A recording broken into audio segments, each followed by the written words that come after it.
Bienvenidos a un nuevo episodio de Conversando con mi GPT.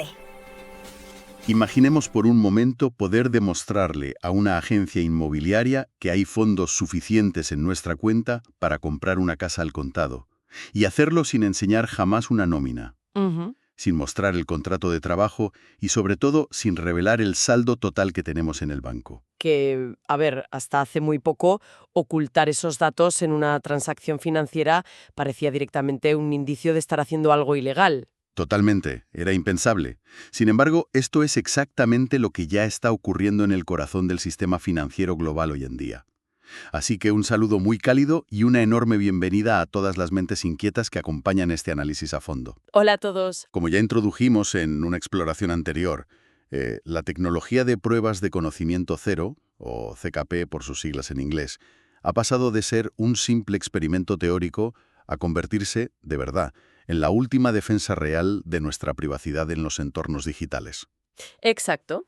Y el objetivo de hoy es conectar los puntos sobre cómo esta defensa se está implementando a escala mundial. Pues sí, y para entender la magnitud de esta transformación, vamos a diseccionar un conjunto de notas muy recientes. Hablamos de información de ahora mismo, de marzo de 2026. Ajá. Y lo vamos a cruzar con un informe exhaustivo que han elaborado conjuntamente la empresa de ingeniería Nethermind y el gigante financiero Deutsche Bank.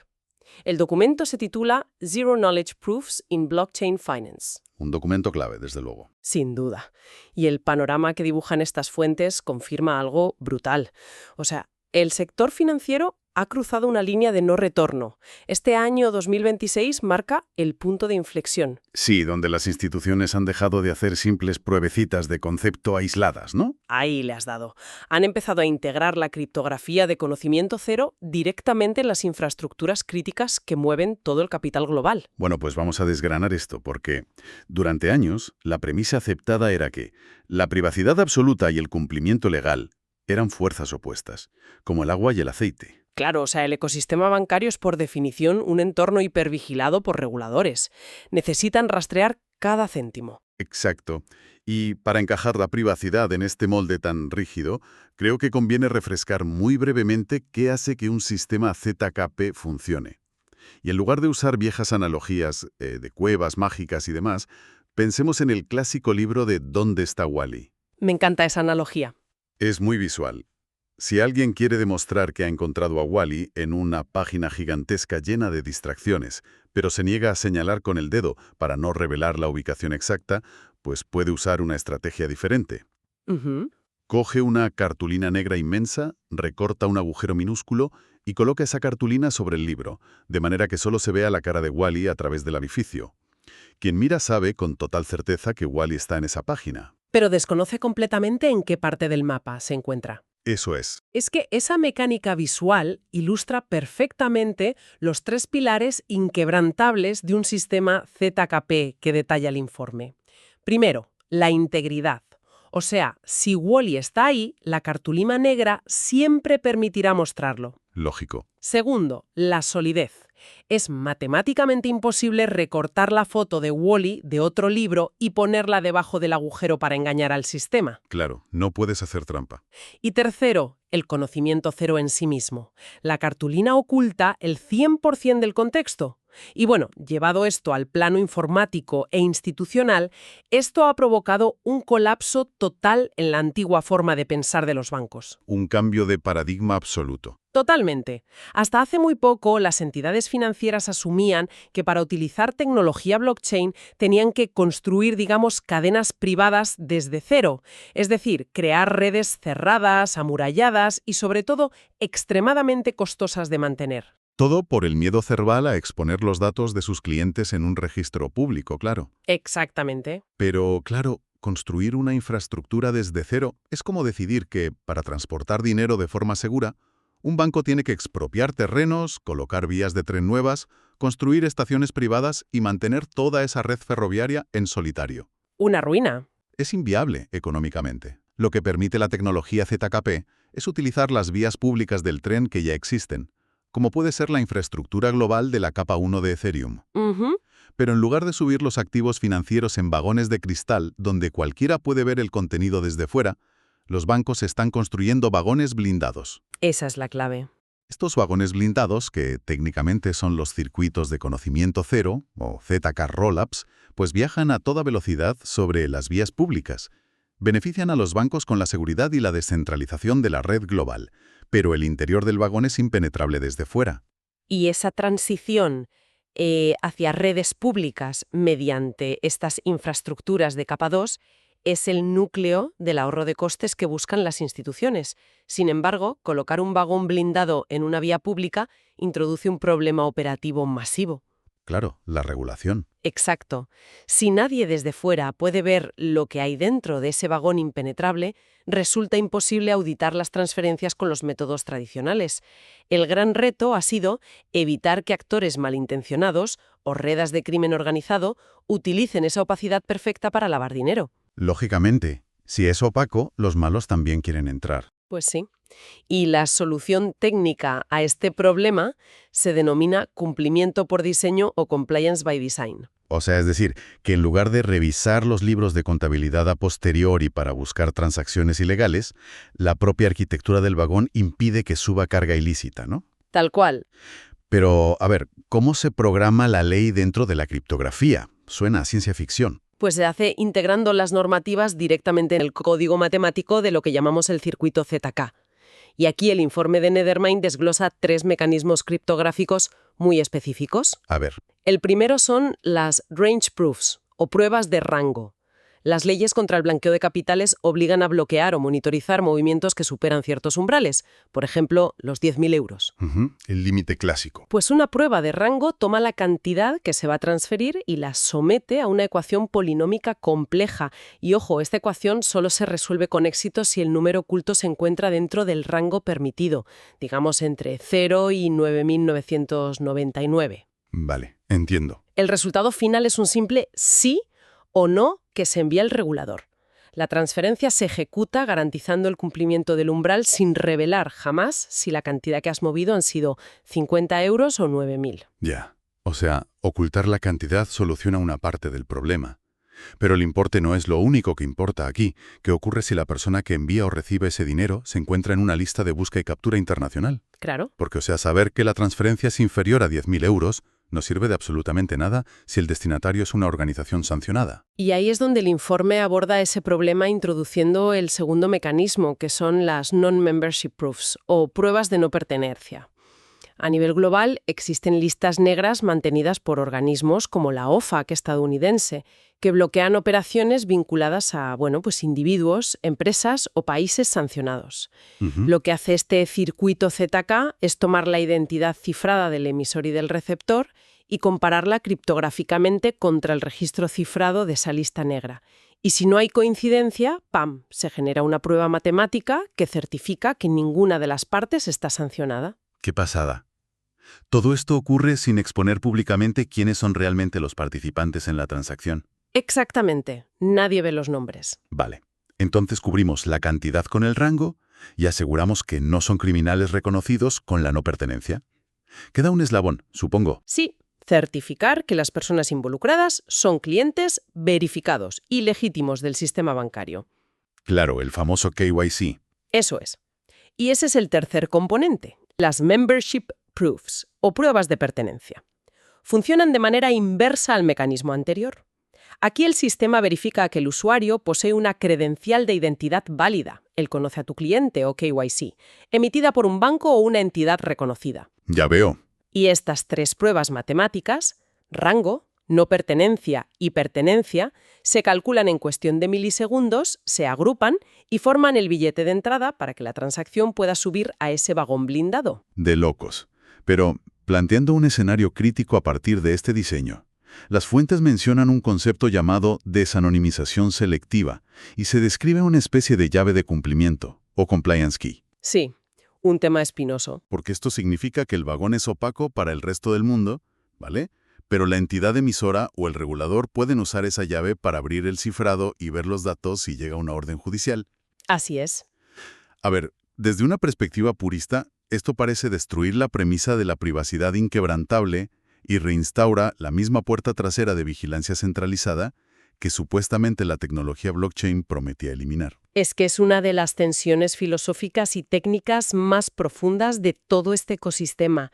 Las fuentes lo etiquetan directamente como el dilema del cumplimiento. Claro, es que es un choque de trenes. Totalmente. Pero la realidad pragmática es que si un banco global despliega un sistema de anonimato incondicional y absoluto, un agujero negro criptográfico donde es imposible auditar los fondos pase lo que pase, pues se enfrenta a la desconexión inmediata del sistema financiero internacional. Se lo cierran mañana mismo. Los reguladores prohibirían el uso de esa red al instante, sin dudarlo. Por eso la llave de cumplimiento actúa como el único puente viable entre la criptografía purista cypherpunk y el marco legal vigente. Entiendo.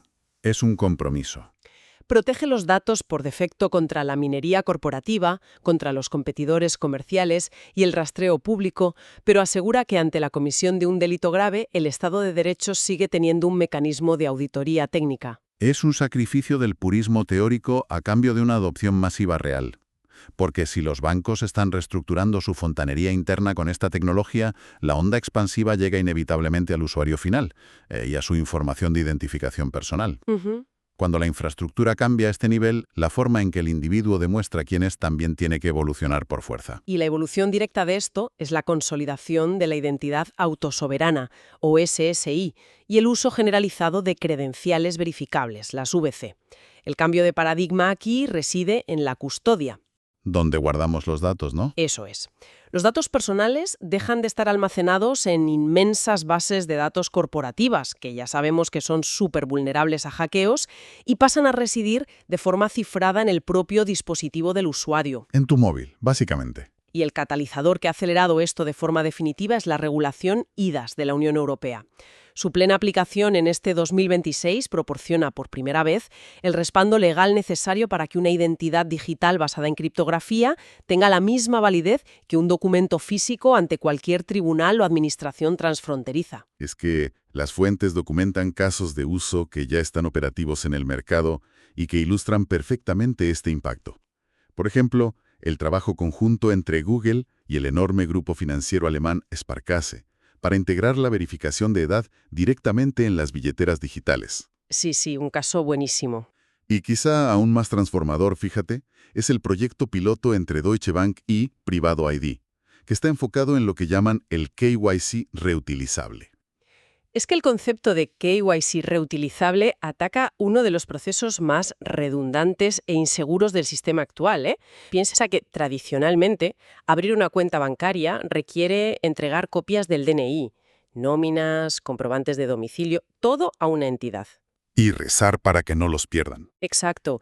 Y semanas después, si ese mismo usuario quiere operar en una plataforma de inversión distinta, pues le toca enviar exactamente los mismos documentos sensibles a otro servidor diferente. Una pesadilla de privacidad. Pues el piloto de Deutsche Bank cambia esto de raíz. Al superar la verificación inicial, el banco emite una credencial verificable criptográfica al teléfono del usuario. Vale. A partir de ese momento, si se interactúa con una segunda entidad financiera, el usuario ya no envía documentos. Su dispositivo genera una prueba ZKP que atestigua que ya ha sido validado por una institución regulada de máximo nivel. O sea, visualicemos esto con una situación cotidiana, que creo que se entiende mejor. Hoy en día, para acceder a un local para mayores de edad, pues se entrega el documento de identidad al portero de la discoteca. Y ese simple gesto para demostrar que se tiene más de 18 años expone innecesariamente tu nombre completo, tu fecha exacta de nacimiento, tu dirección, tu número de DNI.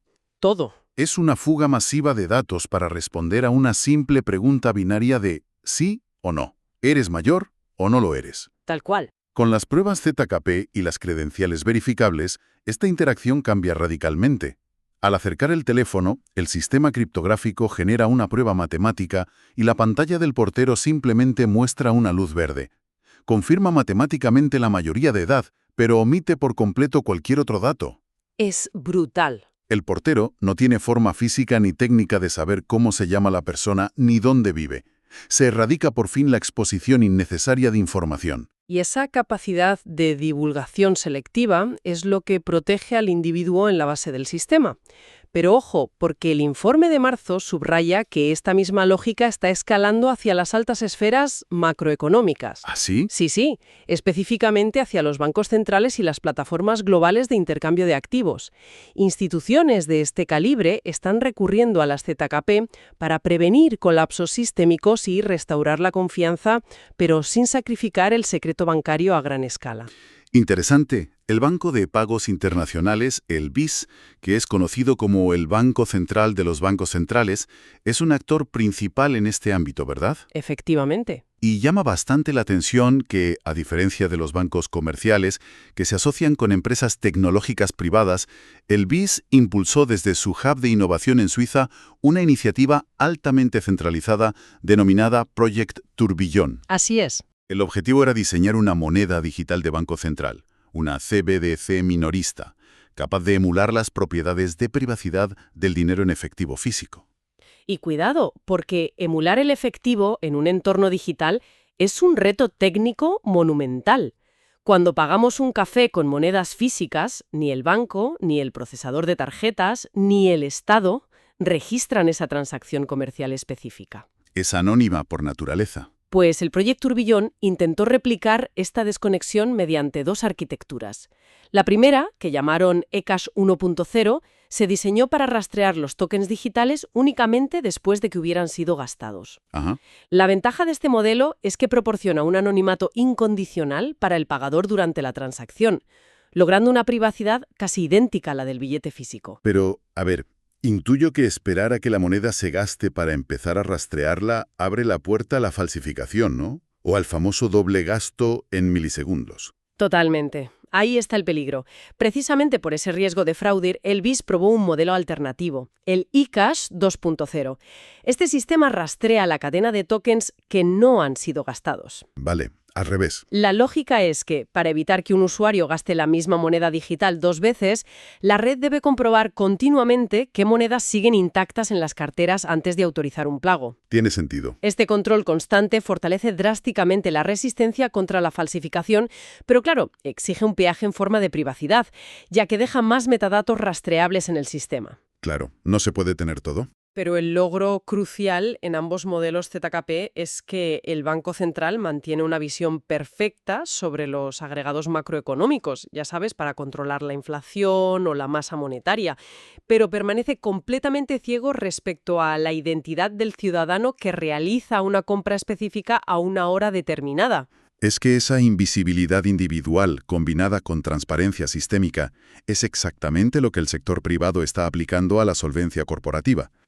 Tras los desastres y quiebras en cadena de plataformas que operaban en la opacidad total hace unos años, gigantes del intercambio digital como Binance u OKX están utilizando las ZKP para algo llamado prueba de reservas, o POR. Eso es fundamental. Es la forma en que demuestran al mundo que tienen fondos suficientes para cubrir todos y cada uno de los depósitos de sus clientes. Y la prueba de reservas soluciona el problema de la insolvencia oculta mediante una estructura de datos conocida como árbol de Merkle. Suena complejo. Para comprender cómo funciona de forma sencilla, visualicemos una pirámide enorme. En la base más ancha de la pirámide se encuentran los balances individuales de millones de usuarios. El sistema criptográfico toma el saldo del usuario A y el del usuario B y los fusiona mediante una función matemática para crear un único código cifrado en el nivel superior. Vale, se van agrupando. Exacto. Este proceso de emparejar y cifrar se repite subiendo por los escalones de la pirámide hasta llegar a la punta, donde se genera una única huella digital maestra. Esa es la raíz de Merkle. Y la magia de ese árbol de Merkle es que si alguien intenta alterar el saldo de un solo usuario en la base, por pequeño que sea el cambio, el efecto dominó modifica todos los códigos hasta la punta de la pirámide. Eso es, rompe la huella digital. Rompe la huella maestra y delata el fraude al instante. Sin embargo, históricamente esto tenía una falla catastrófica. Las plataformas fraudulentas creaban cuentas falsas en la base de la pirámide con saldos negativos gigantescos. ¡Qué barbaridad! Al sumar todos los saldos para calcular los pasivos totales, esas cuentas en negativo restaban artificialmente millones de dólares de la deuda real que tenía la plataforma. Hacían parecer que sobraba el dinero cuando en realidad estaban en bancarrota absoluta. Una trampa contable de manual, pues para erradicar ese agujero, las instituciones integraron las range proofs, las pruebas de rango de las que hablamos al principio, pero directamente en las hojas de este árbol de Merkle. ¡Qué inteligente! Ahora, el circuito de conocimiento cero audita cada cuenta individual en la base de la pirámide y emite un certificado inquebrantable de que ningún saldo oculto es inferior a cero. O sea, se acabaron los saldos negativos falsos. Exacto. La combinación del árbol de Merkle y las pruebas ZKP obliga a las corporaciones a demostrar su solvencia financiera real sin fisuras, a la vez que mantiene el saldo exacto y la identidad de cada usuario bajo un estricto secreto criptográfico. Es que al observar el panorama completo surge un contraste fascinante. Por un lado, la tecnología de conocimiento cero fuerza a las gigantescas instituciones corporativas a operar con una transparencia absoluta y matemáticamente verificable. Sencillamente, ya no pueden mentir sobre su solvencia. Y, por el otro lado, esa misma matemática dota al individuo de un escudo de privacidad impenetrable para sus movimientos cotidianos. Es una inversión total de las dinámicas de poder tradicionales, Totalmente de acuerdo. donde el ciudadano solía ser el sujeto transparente y auditado constantemente, mientras que las corporaciones operaban amparadas en el secreto comercial. Pero, a ver, si este mecanismo resuelve el cumplimiento legal y devuelve el control al individuo, la pregunta lógica es obligada. ¿Por qué cada transacción digital del planeta no está usando ZKP en este mismo instante? Pues mira, las barreras para una adopción universal inmediata se dividen en dos bloques principales: problemas de hardware y escasez de capital humano especializado. A ver, cuéntame del hardware. El obstáculo físico más severo es el inmenso coste computacional. O sea, un procesador informático normal ejecuta código leyendo instrucciones paso a paso. Sin embargo, para generar una prueba de conocimiento cero, no se ejecuta código como tal, sino que se debe traducir toda la lógica de una transacción a un sistema gigantesco de ecuaciones polinomiales complejas y luego resolverlas. Madre mía. Claro, esto exige a los ordenadores un esfuerzo entre 2.000 y 5.000 veces mayor que validar una transferencia bancaria estándar. Una locura de procesamiento. Los procesadores convencionales se ahogan intentando hacer esto en tiempo real. Se requiere el despliegue de infraestructuras masivas basadas en chips hiperespecializados, como los ASICs o las FPGAs, que están diseñados exclusivamente para acelerar la criptografía matemática. Vale. Ese es el cuello de botella físico. Se necesita fuerza industrial para calcular las pruebas a gran velocidad. Y el factor humano que mencionabas. Pues la falta de talento es igual de paralizante, ¿eh? Escribir la matemática pura que compone un circuito CK requiere conocimientos de criptografía tan avanzada que solo posee un grupo minúsculo de élite a nivel mundial. O sea que no puedes poner un anuncio y contratar a 50 programadores mañana. Que va, es inviable que cada banco del planeta contrate a estos expertos para diseñar sistemas a medida. No hay suficientes. No obstante, las fuentes señalan que el mercado está superando este bloqueo mediante lo que llaman las máquinas virtuales de conocimiento CEO, conocidas como CKVMs. Que entiendo que funcionan esencialmente como traductores simultáneos para el desarrollo de software. Exactamente, ahí le has dado. Una ZKVM es un entorno virtual que elimina la necesidad de escribir esas ecuaciones matemáticas complejas a mano. Uf, menos mal. Permite a un programador convencional de cualquier institución financiera utilizar lenguajes de programación estándar y muy extendidos, como por ejemplo Rust. Ah, claro, Rust lo conoce muchísima gente. Eso es.